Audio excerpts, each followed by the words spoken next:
Welcome back to Life as God Intended. In our last episode, we talked about hearing God's voice, not by striving or sorting through noise, but by living from Christ as your source and letting His peace govern your heart. Today, we're continuing that same theme of daily dependence, but we're addressing something that quietly undermines many believers' walk with Christ: guilt and shame.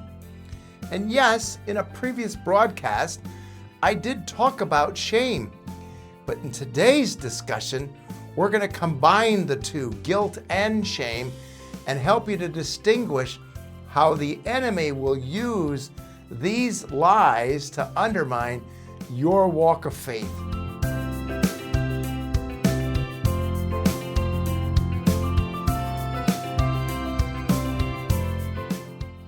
So let's distinguish what we're talking about when we discuss guilt and shame. Not guilt over what we've done, but shame over who we believe we are.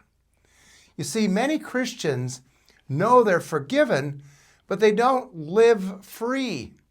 They still carry an internal sense of failure, of disqualification, or unworthiness.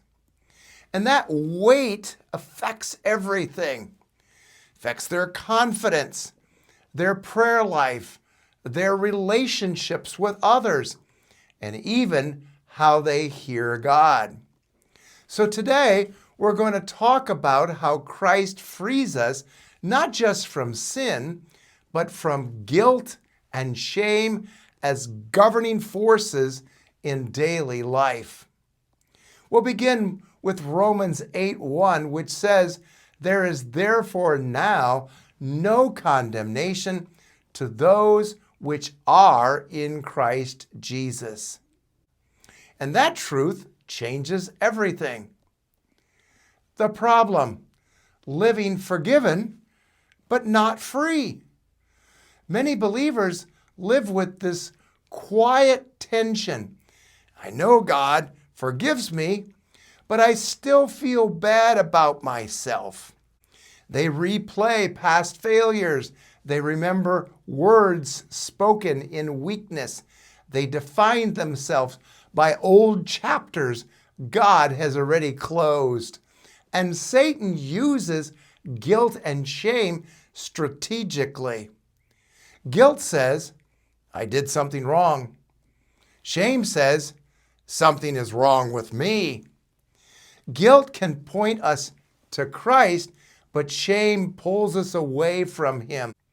Shame whispers lies like, you should have known better by now. You've blown it too many times. God may forgive you, but He's disappointed with you. And those lies keep believers living cautiously, hiding emotionally, and relating to God from distance rather than from intimacy. The truth? Condemnation has no authority in Christ. Guilt and shame do not come from Christ. Christ convicts. He does not condemn. Conviction draws you toward Him.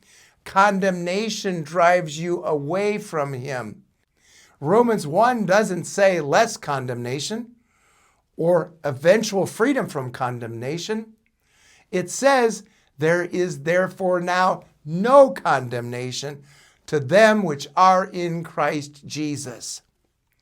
Shame only has power when we forget our source. When we live from self-effort, failure defines us. But when we live from Christ, His righteousness defines us. You are not on probation with God. You are not earning your standing with God. You are not proving your worth to Him. Your identity is not shaped by performance. It is secured by Christ's presence in you. Shame does not originate in God. Satan is the accuser. He tempts through the flesh by resurrecting old patterns, memories, and lies. The flesh is not who you are. It is how you think when you forget who you are. And shame keeps the soul stuck in the past instead of rooted in Christ's finished work. Christ never reminds you of who you used to be. He reveals who you are now. The transformation begins as you learn to live from identity, not accusation. When you begin living from Christ as your source, shame loses its grip. You stop hiding. You approach God freely. You receive correction without fear. You grow without condemnation. Hebrews 10:22 says, "Let us draw near with a true heart in full assurance of faith." Shame keeps you distant. Grace draws you near. Freedom comes when you stop rehearsing your failures and start agreeing with God's truth about you. You are not defined by what you did. You are defined by who lives in you. I might illustrate it like this: the stained shirt. Imagine wearing a shirt with a stain you can't stop noticing. You keep adjusting, hiding, pulling at it.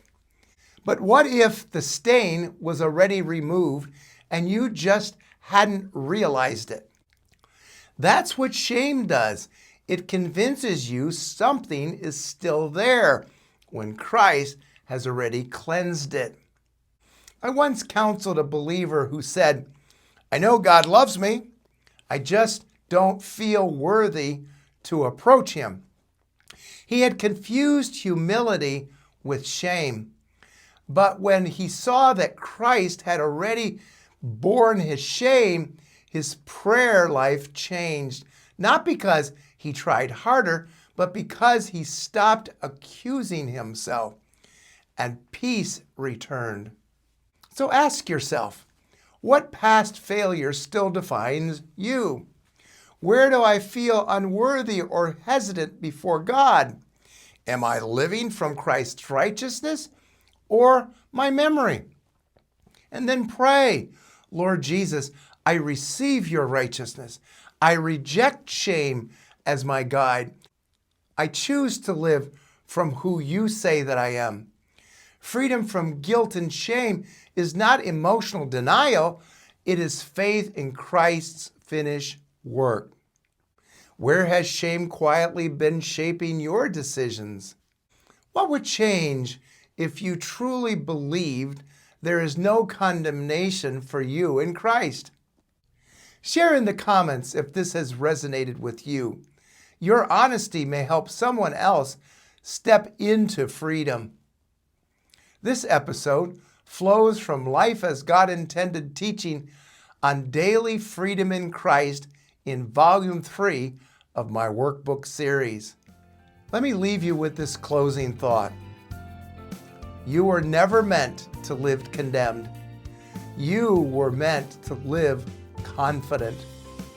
Christ did not just forgive you, he freed you. Agree with him. Live from him. That's life as God intended.